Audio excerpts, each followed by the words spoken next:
ये प्रोटोकॉल को इनकी किस जत्थेबंदी से आए हैं इनको उनसे कहलवाओ।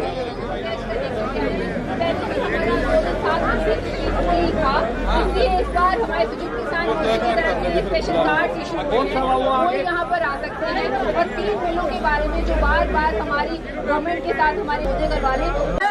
और तीसरी बॉर्डर में जो महिला के साथ दुष्कर्म किया गया उसमें क्या कुछ नहीं हुआ। ये सरकार सिर्फ झूठी बातें फैलाती है और फैलाती रहेगी। Thank you.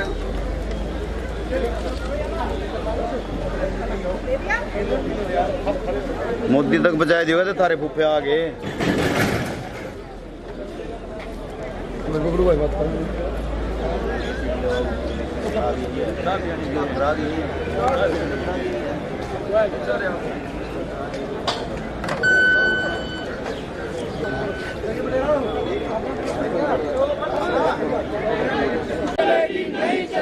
कृषि कानून रद्द करो, जनता की एकता जिंदाबाद, किसान मजदूर एकता जिंदाबाद, इनकलाब जिंदाबाद। कृषि नहीं चलेगी, लड़ेंगे साडे हक, साडे हक, साडे हक की जागीर नहीं है, हिंदुस्तान हमारा है। फोन देना मेरा। जागीर नहीं है, हिंदुस्तान हमारा है। जिंदाबाद, जिंदाबाद, जिंदाबाद। मजदूर कर विद्यार्थी एकता जिंदाबाद, जिंदाबाद, जिंदाबाद। वो थोड़ा जाए दसो भी चारे बसा गया अपनी। हाँ जी इधर तो थोड़ा शाम में इधर मीडिया वालों से अनुरोध है। हरमीत सिंह कानिया काका जी ये 8 महीने से हमसे पूछ रहे हैं किसानों को।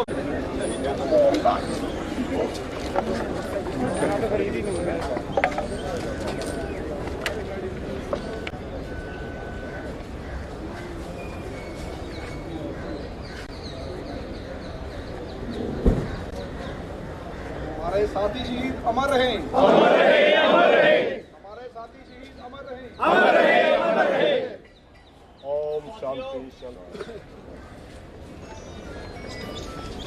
हेलो साहब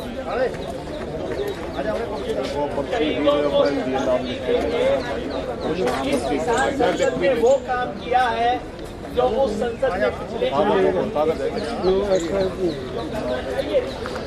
वो सब देखिए को बात की है हमने। और अब साथी रविंदर प्रस्ताव रखेंगे। हमारे कोई गल नहीं, हमें यहाँ बैठा रखा है मीडिया को वहाँ, जैसे हम भी जेल में है वो भी जेल में है। ये तो तरीका नहीं है। उसके बारे में साथी रविंदर एक प्रस्ताव रखेंगे। साथियों, मैं ये प्रस्ताव हिंदी में रखना चाहूँगा क्योंकि चालू करो आज पार्लियामेंट ये हिंदी से बात जा सकती है। तो कहा जाता है कि आज जब हम लोग अपनी संसद यहाँ लगाने जा रहे हैं तो आज किसानों की संसद की आवाज को खत्म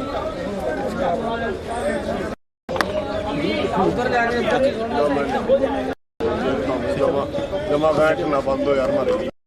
ऐसा कर सकते हैं, ये अरेंजमेंट हो सकता है। ठीक है हनंदा ही इज आस्किंग के ये कुर्सियां थोड़ा पीछे कर लें, आगे बैठ जाएं। चेयर आता है, बोला कहाँ गया चेयर? बोला था चेयर आ रहा है, कहाँ है चेयर? आ रहा है कुछ बोला था चेयर।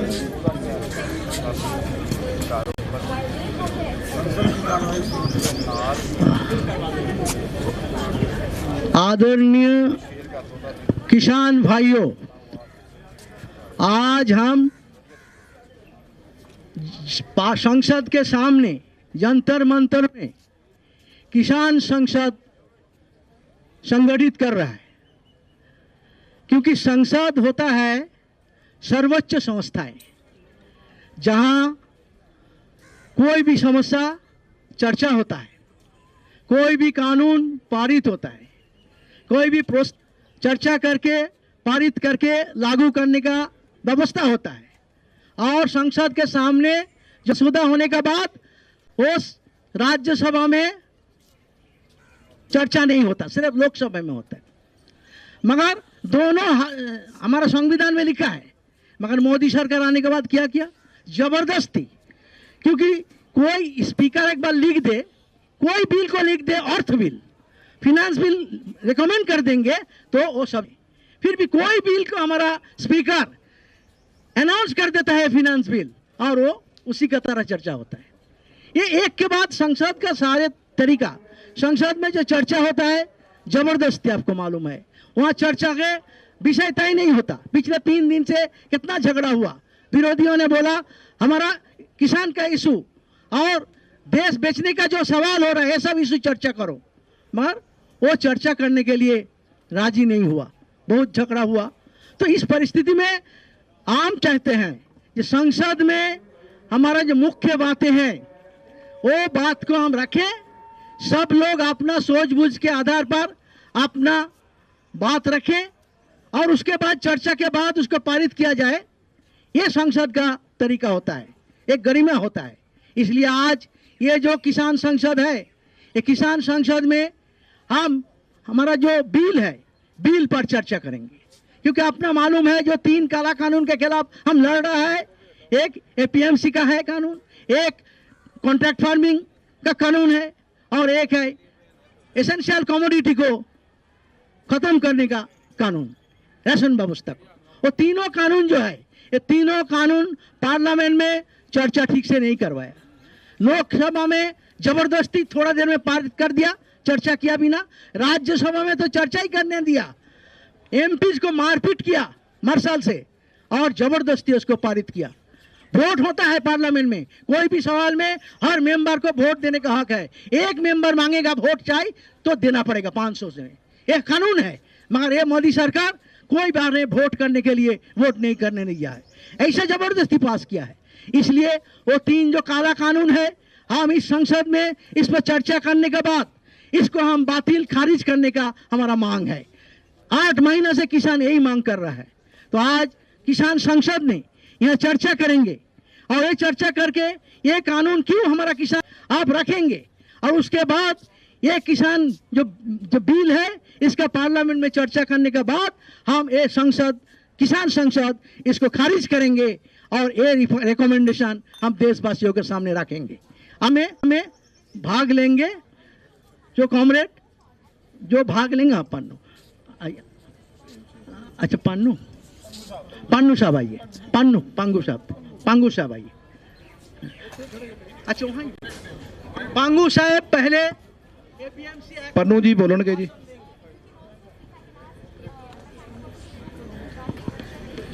प्रेम सिंह पन्नू जी गल करनगे जी।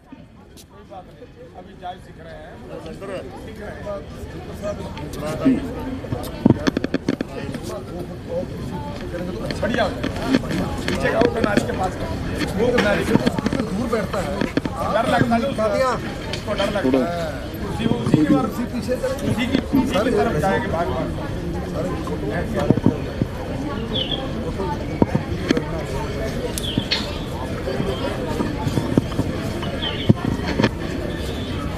बहुत ही सत्कारयोग आवाज है जी।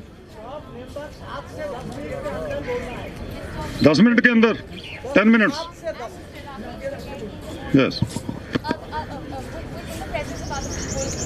सत्कारयोग ऑनरेबल स्पीकर साहब, हिंदी और पंजाबी, मेरा ख्याल है हिंदी में, डिप्टी स्पीकर साहब, आज बहुत हिस्टोरिकल डे है कि किसान एक पार्लियामेंट के पैरेलल किसान संसद चला रहे हैं, और उसके अंदर जो पिछले समय में मोदी सरकार ने they are holding a parallel session of farmers before the parliament. दूसरी बात, आज 3 कानून के बारे में, पहले कानून पर हम पहले तो ये है कि जो ऑब्जेक्ट है उसका ऑब्जेक्ट एंड रीजन, तीनों कानूनों के ऑब्जेक्ट एंड रीजन वो तीनों ही गलत हैं। तीनों से सरकार की इंटेंशन का पता एग्रीकल्चर को, कारपोरेट को, सभी लुटा रही है देश को।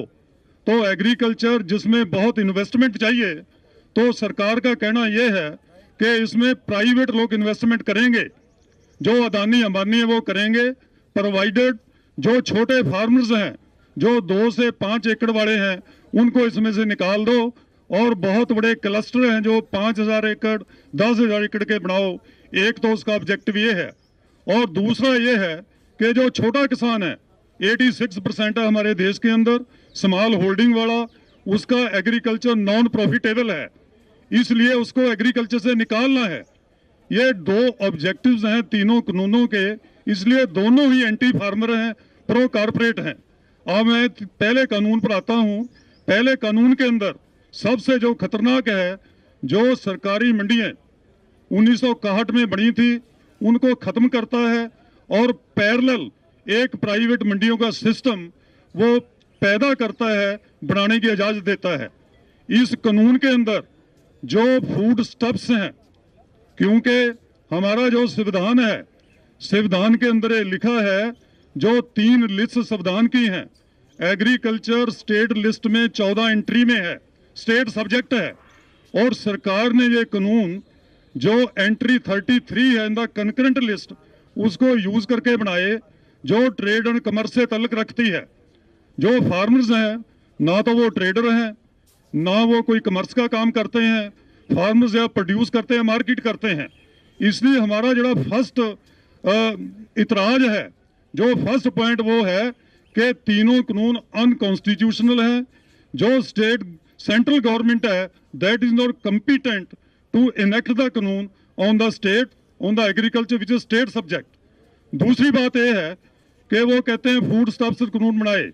हम फूड स्टफ के बारे में कहना चाहते हैं कि 1953 के अंदर एक अमेंडमेंट संविधान के अंदर हुई थी, और उस अमेंडमेंट को अभी तक कैरी करा जा रहा है। उस अमेंडमेंट के अंदर तो फूड स्टफ्स थे, उसके अंदर फूड ग्रेन भी इंक्लूड कर दिया था। तो इसलिए जो फूड स्टफ की वैसे डेफिनेशन है, जो हम डिक्शनरी की डेफिनेशन पढ़ते हैं, उसके अंदर फूड ग्रेन नहीं आता। Food stuff is the processed food. हम गेहूं पैदा करते हैं, आटा पैदा नहीं करते। हम जो चावल नहीं पैदा करते, हम जोना पैदा करते हैं। हम मक्की पैदा करते हैं, आटा पैदा नहीं करते। हम सरसों पैदा करते हैं, तेल पैदा नहीं करते। सो सरकार का एक आपसे कानून बनाए और ये एग्रीकल्चर पर लागू होंगे। इस आई एम स्पीकिंग कर देंगे yes yes I am starting again. I am speaking on the first act. At the outset I have said that these three farm laws, they are unconstitutional because the central government is not competent to enact these laws. In our constitution, हमारी संविधान में concurrent list में जो entry 33 है, उसके अंदर trade और commerce है, उसके अंदर एग्रीकल्चर नहीं है। और जो स्टेट लिस्ट है उसके अंदर एग्रीकल्चर एंट्री 14 है, और एंट्री 14 में एग्रीकल्चर लिखा है। इसलिए हमारा पहला इतराज ही यही है कि सेंट्रल गवर्नमेंट ये कानून नहीं बना सकती, ये स्टेट सब्जेक्ट पर, फेडरलिज्म पर अटैक है, और इसकी ये अनकॉन्स्टिट्यूशनल इनवैलिड है। दूसरे एक्ट के वंशी एक्ट है, उसके अंदर सबसे पहले फूड स्टफ की डेफिनेशन को अमेंड किया है। पहले फूड स्टफ में फूड ग्रेन इंक्लूड नहीं था, अब फूड ग्रेन को इंक्लूड कर दिया। आप एक्ट पढ़ो, मैं पढ़ सकता हूँ, it will take a time, पर उसके अंदर एक्सटेंड कर दिया, फूड ग्रेन भी पा दिया, इसके वो हमारे लागू कर दिया। और दूसरा मेरा पॉइंट ये है, क्योंकि टाइम इज द शॉर्ट, दूसरा पॉइंट ये है कि जो खरीद एजेंसी है, गवर्नमेंट एजेंसी, उसके अंदर पर्सन की डेफिनेशन है। इन द क्लास 2 पर्सन की डेफिनेशन है। उस पर्सन में के जो कौन खरीदेगा, उस पर्सन में government agency is not included, जिसका मानना है कि पहली जो सरकार है वो सरकारी खरीद से भाग गई है, कोई गवर्नमेंट एजेंसी उसके में नाम ही नहीं है। यह स्पष्ट करता है कि एपीएमसी एक्ट को सरकारी मंडियों को खत्म करना चाहती है और पैरेलल मंडी बनाना चाहती है। तीसरा मेरा यह है कि trade areas kindly listen speaker साहब, ट्रेड एरियाज वो हैं कि कहां से कोई खरीद कर सकता है। इस एक्ट में लिखा है सेक्शन 5 के ट्रेड एरियाज वो फार्म गेट भी हो सकते हैं, वो वेयर हाउस भी हो सकते हैं, वो कोल्ड स्टोर भी हो सकते हैं, वो साइलो भी हो सकते हैं, वो फार्म का खेत भी हो सकता है। पर उसमें कहीं यह नहीं लिखा कि वो मार्केट होगी जो एस्टेब्लिश मार्केट है। सो ट्रेड की डेफिनेशन, ट्रेडर की डेफिनेशन से स्पष्ट है कि उन्होंने अपने आप ही मार्केट कमेटी को निकाल दिया है। तीसरा पॉइंट मेरा यह है कि इसके अंदर अगर कोई डिस्प्यूट होता है, यह सबसे सीरियस है, डिस्प्यूट होता है तो डिस्प्यूट के अंदर जो सिविल कोर्ट है उसकी ज्यूरिडिक्शन को बाहर कर दिया है। अगर कोई डिस्प्यूट होगा तो एसडीएम के पास जाएगा, एसडीएम के पास नहीं तो उसकी अपील डीसी के पास जाएगी। एग्जीक्यूटिव है जो सरकार के बस में अधीन, सरकार से इन्फ्लुएंस होती है। सो में है कि सिविल कोर्ट डिस्प्यूट होता है उसमें वो रहनी चाहिए। तो तीसरा मेरा पॉइंट ये है। तो मैं